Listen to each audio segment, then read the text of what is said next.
The night belongs to us. We will bathe in their blood and relish their screams.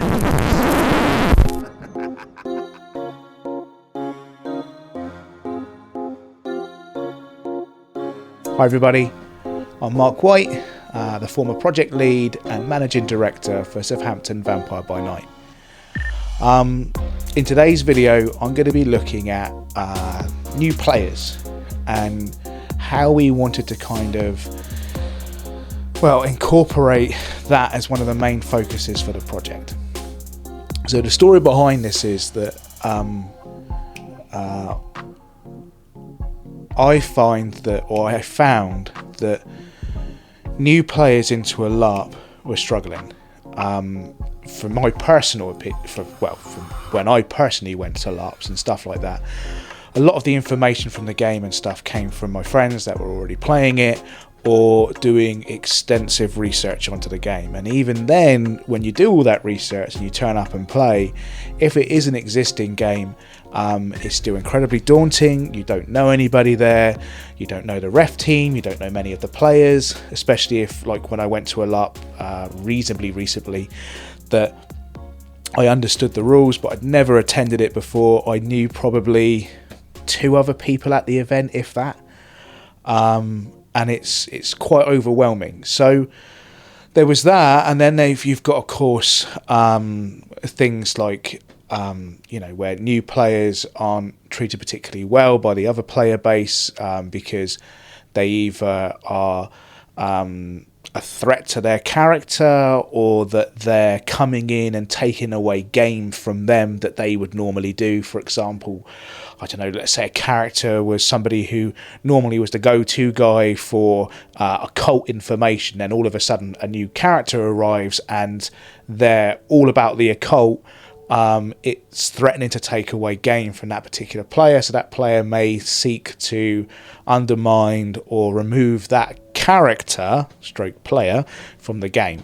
So there's little things like this that I've come across. Sorry if you guys have just heard the big motorbike outside. I've come across stuff like this in the past. So I wanted to make sure when we were making SVBN that there was a lot of focus on new players and the game that they would have, because your new players are the life of your game, because at some point your older players may move on to other things, or you get a dwindling player base. So if you don't make that great first impression to a new player, then there's more than likely they're going to come and look at your game, bounce off, and then in theory discourage other new players from attending your game, because the life force of a game that attracts new players to it is normally other new players, where they attend it, they go, wow, this is fantastic, I really enjoyed it, and then they go to a completely new demographic that you don't have any contact with, and they turn around to that demographic and they say it was fantastic, or they turn around and say, yeah, it was a bit rubbish because this and this happened. So as I say, we were starting this LARP up, and we wanted to make sure there was a focus to try and help eradicate all of the issues around being a new player to a game. So once again, I apologise if I say that's going to be covered in another video, but a lot of these topics go into way too much detail for this particular video. So some of the focus areas we had at the very start was, for example, another means for players to learn the rules. So in this particular, at the time, By Night Studio had released, or were planning to release, the all of the Mind's Eye Theatre rules online. So you could go on there and you could literally search through the database, find the rules you need and stuff like that. This is something that we later found out about, not something that we'd planned at the start. But if we had have utilised it, as I know another LARP system did, it was very beneficial. So basically, you had eventually you had this online resource of rules to save you having to buy the rule book, troll through it and learn it all. You could literally just go and it's called the SRD or something like that. So anyway, there was that, but as I say, at the time there was only rumours behind it, etc. It wasn't something that we'd.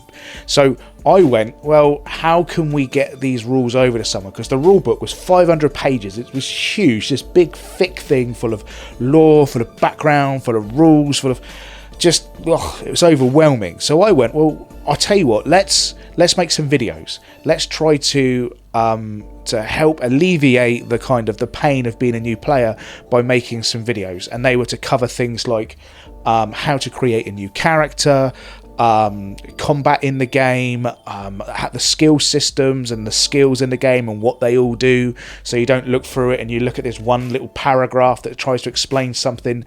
I tried to go in a little bit more detail and to kind of give explanation and examples of that skill in use in a game so people could get an understanding behind it. We were going to go into the disciplines, we were going to go through the clans. We tried making some videos about, you know, like an introduction from a clan, from a perspective of a clan member, and you know, and just generally just that we had loads of these ideas for video content that could help explain how to play the game, what to expect. So there was that side of it. So as I say, I'm going to go into more detail in that in a later video, but for now, just say that we thought about videos as a way to teach new players the rules and another way for them to feel comfortable with the game. Second thing we wanted to do was we wanted to take the meet the team or the members of the team and stuff like that and take it to the next level. So normally, or when I say normally, some LARPs like to utilise this thing where they show you a picture of one of the members of the team, the ref team, and then they also do like what their likes and dislikes are and stuff like that. So more than what it normally does, it means that you have a recognisable face when you're in the field or at the game to go, oh, I recognise that person, that's part of the ref team. So we attended a game. Hopefully the individuals don't mind me mentioning the name of their LARP. I can't see why they wouldn't. But it was called Wasteland. I think it was Wasteland UK. And when we attended there, a member of the ref team basically did a Zoom meeting with us to talk through the characters we were looking to make, go through some of the rules questions we had, and generally just be an introduction to them. So they got to know us, we got to know them, and it meant that when we attended our first game, we had a reasonably good rapport with them and other members of the ref team due to these videos. And that I thought was fantastic because it alleviated this thing of not knowing anybody there. At least we knew the ref team. So we thought, well, that's a really good idea. Let's bring that into ours. So what we were going to do is that every single new player to the game was going to have a minimum of an hour in front of either at a cafe or via Zoom or something like a face-to-face conversation with a member of the core ref team. And that was to do multiple things. So the first thing was to be an introduction to them and us, so we got to know each other, to help them round out their character, and also to help take their character and try to bring it into our world. So this was another issue that we wanted to try to overcome, which was sometimes new players would go, wow, I've got this really good idea for a character, and then they try to basically put a square peg into a round hole, where your LARP or the game you're running and your player base and the plots or the system or whatever it is doesn't really suit their character.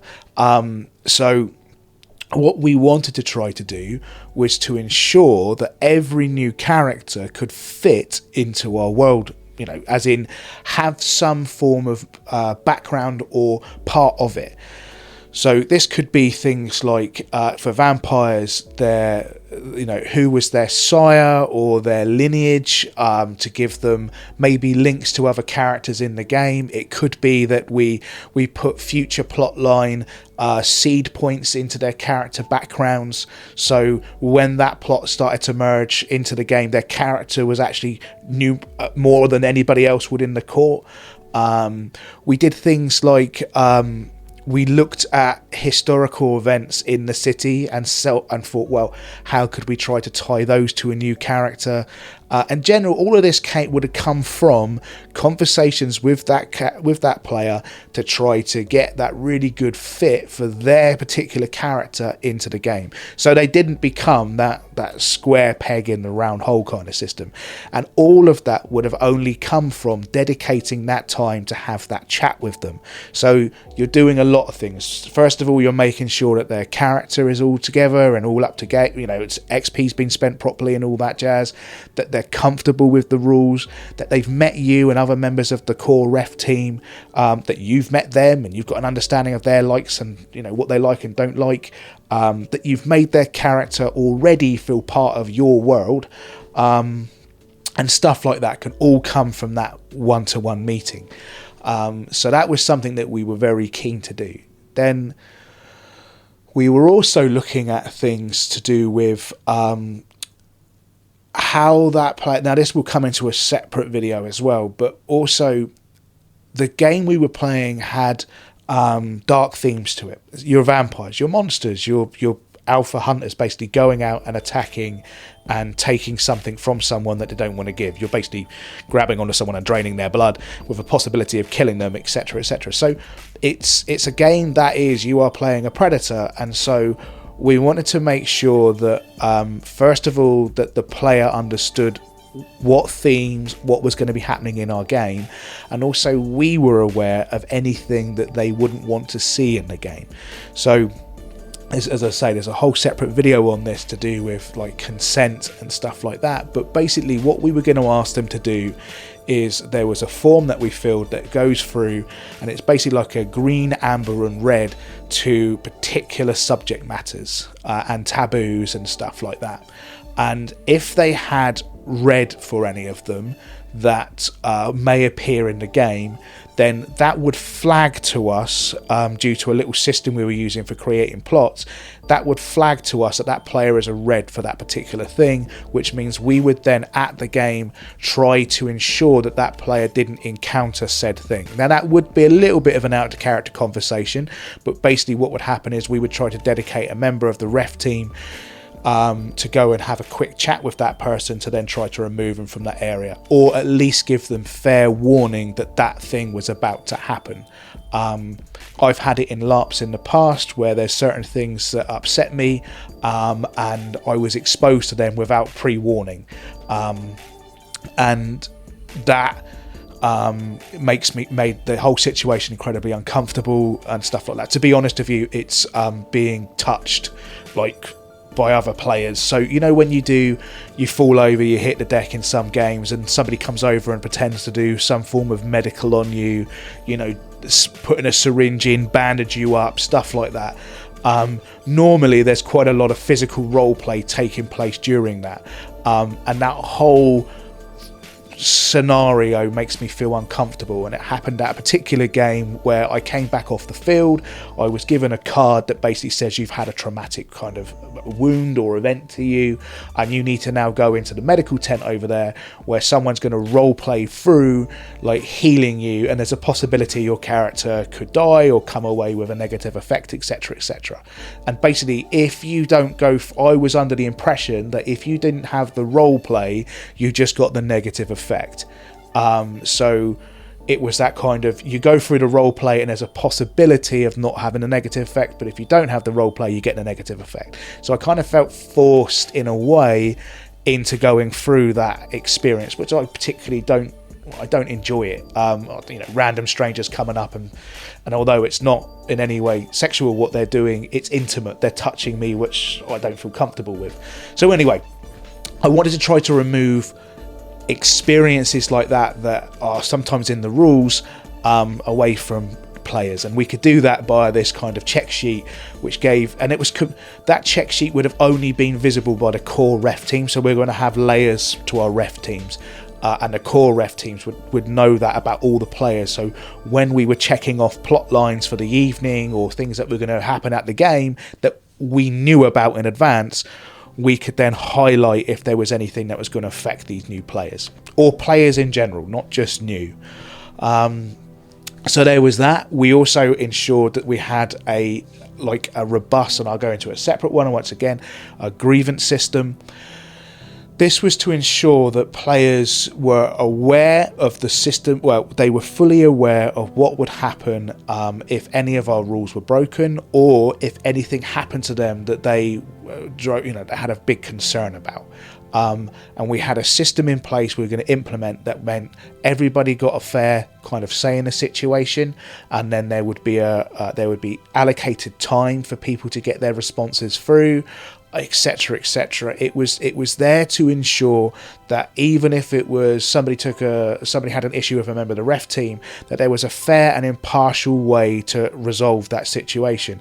And actually what we were looking to do was, during that process, there was a member of the team that wouldn't be attending the games, that wouldn't really be involved too much with the game itself, that would actually be involved in that process, to ensure that if it was, let's say, somebody brought a grievance against myself, who was like the owner and running the game and stuff like that, that it would have a fair process.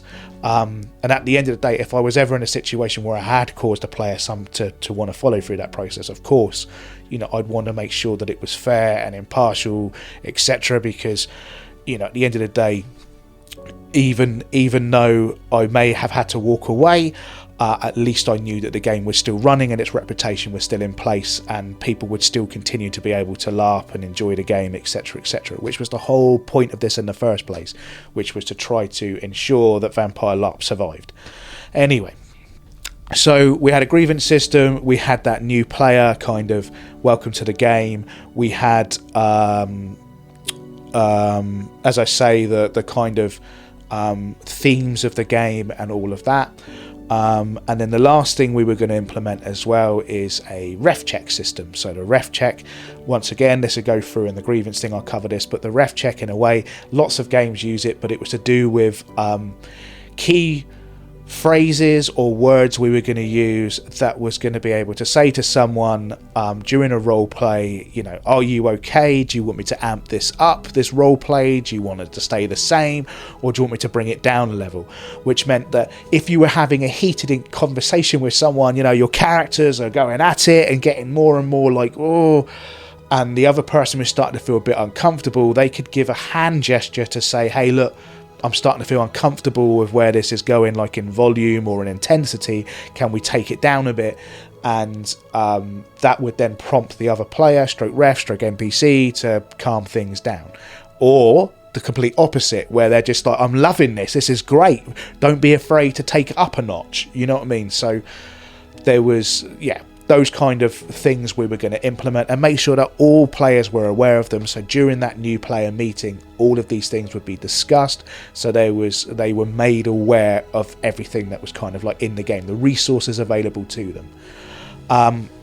We also looked, so we've talked about the stuff that's kind of protecting new players and all of that stuff, and players of the game, but one of the other things we were looking to do, this was across everything from NPCs that were established in the game, like the kind of background NPCs that we were going to be attending the game, international, you name it. Everybody was going to have this, and especially the new players coming in, goals and agendas. So the idea was that your character, when you created it and came into the game world, had a goal, something they were looking to achieve before they met their demise. It could be like, I really want to become Prince of the City, or I want to become an Archon, or I want to control all of the casinos within the city, or I want to become a lore master and have loads and loads and loads of historical information about vampires or stuff.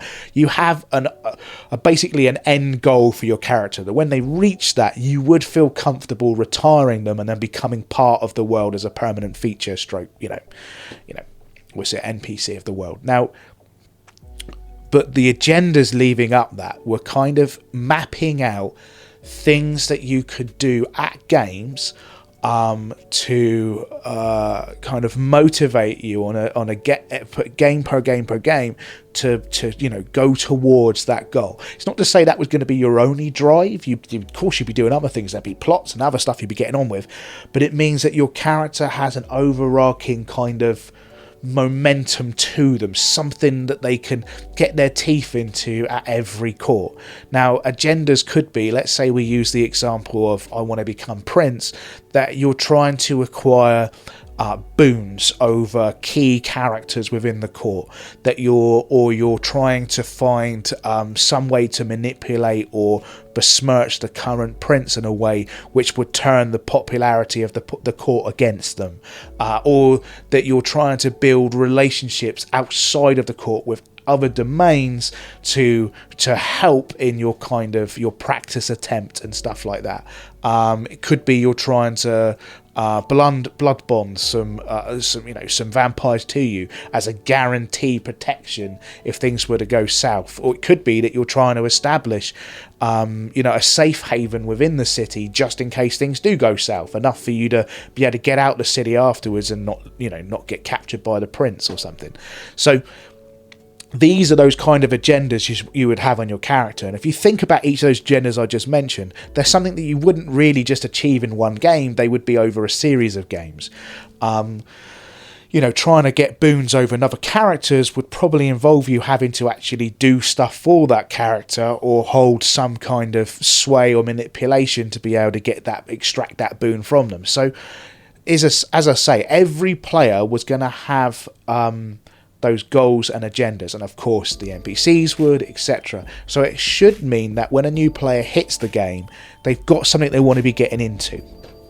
So that was important for us, as I say, for trying to make it so when a new player came in, they weren't just stood there going, well, what do I do now? Who do I talk to? They had a driving force behind it.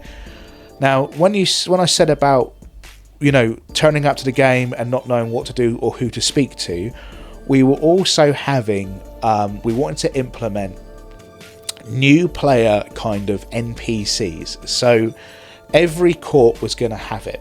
And what these are kind of go-to NPCs that would always have stuff at each game that players could get into. So the idea with that is that a new player would always have some form of link to that character, be it their sire told them to go and speak to them, or that owed them a favour and they're to go and work for them for a little bit, or it could be that they've got some information on them that's going to help with your goal that you could try to work for them to get. Either way, you are going to be, that new players were going to be steered towards that character at the start. And the idea behind that was that new player kind of NPC stroke would be able to then ease the players into the game by being a kind of base of operations for them, and always having things for that player to be getting up to in the court. Go and get some information about that person over there kind of thing, or I need you to try and solve this particular riddle or puzzle, or I've been tasked with trying to find someone to take this particular building, over the next coming months. Try and contact this individual, and it could be one of our what they called international players, for example, or something like that. In a way, this character was there to help ease players into the system. So they were going to purposely try to introduce them to other characters in the game. They were going to try to introduce them to coteries and bring them in the overarching plot that was going through, and generally just trying to mean that new player definitely had somewhere to go. And the important thing about this as well is the person who was playing that NPC would also be a person that was involved with those kind of one-to-one conversations that took place at the very beginning, where we were saying that a member of the core ref team would meet someone. It also means by having that kind of control, you could definitely allow, you could expose a new player to the game, to the themes of the game and how all the systems kind of work in a controlled way. Yes, which means that, you know, as I say, like that friendly face, that font of information, etc. We just wanted to ensure that a new player had somewhere they could go to role play, stroke, ask questions during the game and not feel uncomfortable to do so. Because, you know, it's very... Some players find it off-putting, you know, stepping out of a situation and going over and asking a question to a member of the ref, which we would have rules ref at the game. That was another thing we were going to have, is making sure we had a dedicated, you know, one or two, depending on the numbers at the game, but at least one of the ref team would be there as a rules ref that would float around and help run combats, but also be there to answer any of the rules questions for players and stuff like that. But what we wanted to do is make sure that new players had an option to go to someone else. Now, there would become a point where a new player would go from being a new player to an established player, and at that point, that NPC, although they could still engage with them, utilize them and stuff like that, the work they would have for that player would gradually start to dry out, because we want to ensure that that kind of work went to new players into the game. So there was that. So yeah, and the other thing we wanted to do as well in regards to, you know, as I say, a new player walking through the door, is we wanted to make their games memorable. We wanted to always, every single game that we were going to put forwards, we were trying to make it so that they were, you know, something they could talk about to their friends and stuff like that. So in regards to that, we actually had a kind of underlying plot that players could get their teeth into, as in get involved in, and it would be available to all of the player base, and when someone first comes in they would be steered towards it, and it's up to them how much of it they want to engage with or not. But this particular plot would run over all three of the chronicles we were going to do, which would hopefully allow you know, allow players to feel that there was engagement with the big overarching world plot, that everybody's had a taste of it and had the chance to interact with it. It wasn't just being aimed towards, you know, oh, this comes up every now and again, but if you weren't aware of the first, you know, I don't know, 3-4 hooks, you would be out of your depth and not know what's going on and have to engage. And we were trying to make it so this thing was something that players would always get an opportunity to get involved in, and it was down to them if they didn't, you know, they could pull away from it, if you see what I mean. But we wanted to make sure that the overarching kind of meta plot was available, especially to the new players coming in, because we've all been there at games when there's this big overarching plot line and people are talking about stuff and you're, as a new player, going, what? And so you've got to ask like a bunch of questions, and then you get like 5 years worth of backstory from a particular player going to all the events that have taken place, and you're at the end of it, you're going, what the you know, it's overwhelming. So we were trying to make it less than that.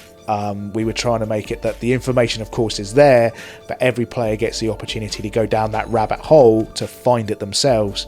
And yeah, so yeah, but that'll come in another video when we talk about plots, and how we're gonna, you know, how we were gonna run the games themselves. But yeah, as I say, we were really definitely focused down on a new player experience, even down to the website we created. Although granted, in hindsight, that website was you know, a little bit clunky, hard to use, a bit what the fuck, but the idea behind it was supposed to be there to kind of entice new players into the game. It didn't work out that way. I'll go into, when I do that video, which I've now yesterday I got access to the website. We kind of we paid some money to have it kind of re-put on the internet so we could film some stuff off of it, and then I can take it down again.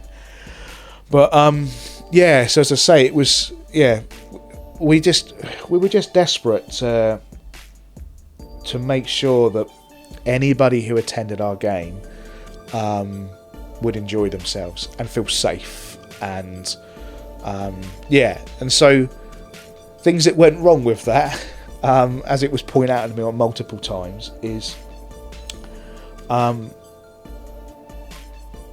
it's no matter what you do, no matter what you put in place, you can never cater for everybody.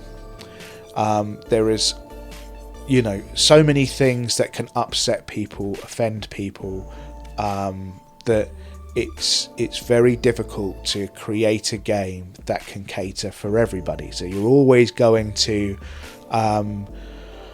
put up walls, even if you're trying not to. So we encountered some of that in regards to what we thought was going to be acceptable at our games and what other people thought wouldn't be. So there was that.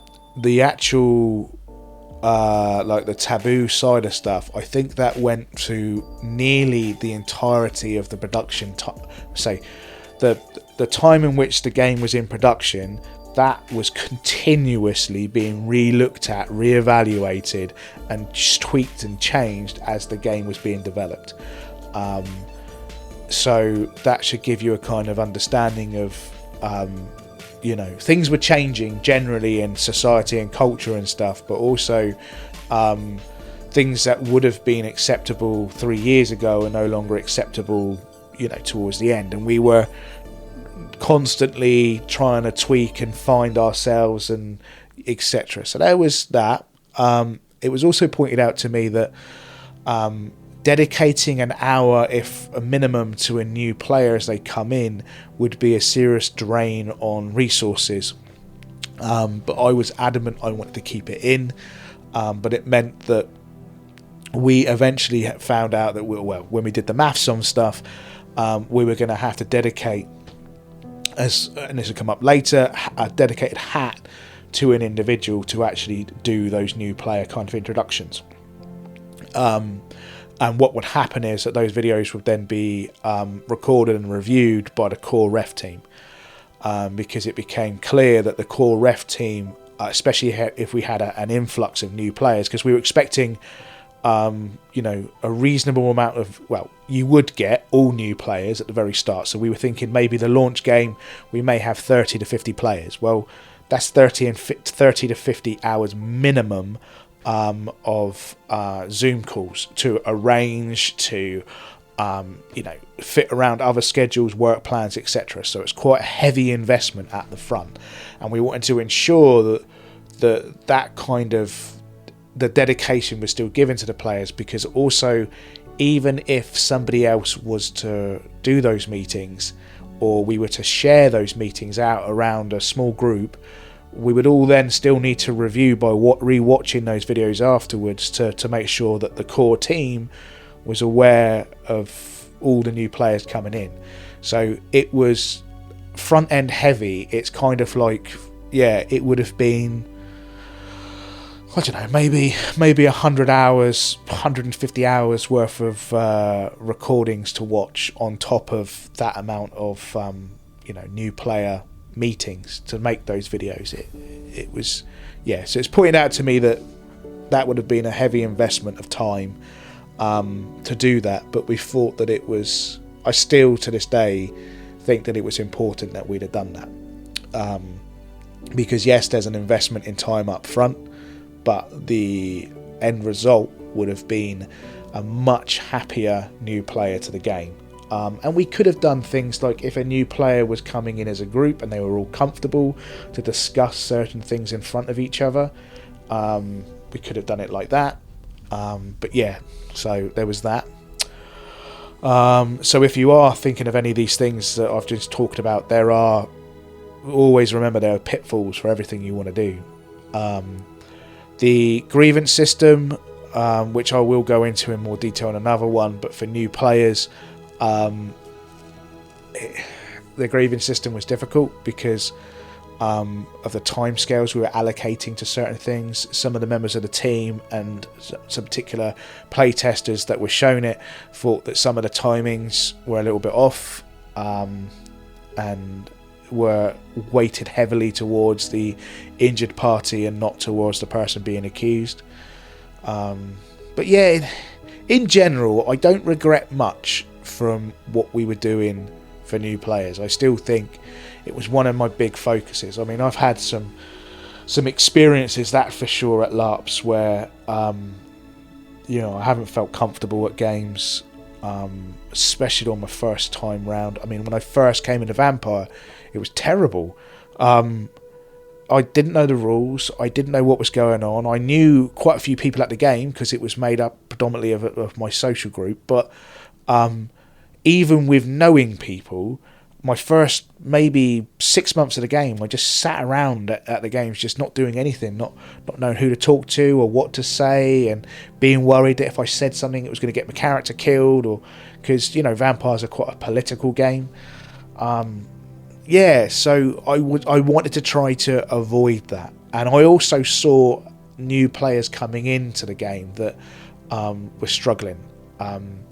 And at other LARPs where new players have struggled, you can clearly see that somebody has spent an awful lot of time creating a costume and backstory, etc., and they've come in and they are a square peg in a circle hole, and they stand out, and you're like, wow. And you feel sorry for them because you know that their game is going to suffer because of that, because everybody's going to be a little bit standoffish, going, well, that's a bit weird. You know, and it's because it's got past the ref team without them really doing the checks they should have done, and now all of a sudden this person's going, well, I thought that I could play this here, but what the hell?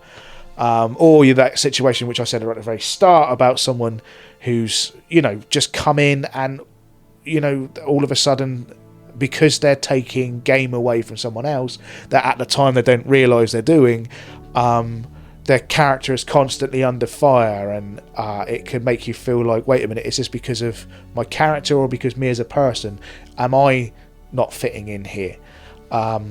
Yeah. So like I say, we definitely looked into the new player stuff, and I don't have many regrets. I think if the game had launched, a lot of this stuff would have still been in place, and we'd have just had to suck it up in regards to the timings, you know, to get things done, you know, and that's the way it is. It's sometimes, like I say, you make sacrifices. I mean, the amount of time that I was spending on the project, you know, leading up to it closing down, you know, spending that amount of time talking to new players, yeah, okay, because it's, you know, it's part and parcel of it, isn't it? But yeah, so anyway, sorry I don't have major insights on this one, but I thought that our new player thing was a good idea, and I still do. I don't think it was a mistake what we were trying to implement, and I think that I was doing it for the right reasons. And so yeah, if the game had gone live, I hope that is something that we'd have got positive praise for, was the new player experience and how they were introduced into the game and their first game experience, and how, hopefully, how secure they felt at our games in regards to that. Like, they always knew they could come and speak to a member of the team and it would be unbiased, etc. So yeah, so hopefully everybody's enjoyed this video.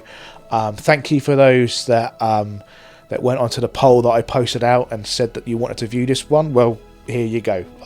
It's the first video I've made since the last three. So yeah, I'll be doing more of those polls so I can find out, you know, what you guys want to watch and what you don't want to watch right away. All of it's going to get covered at some point. It just means that I can get the videos out that you want.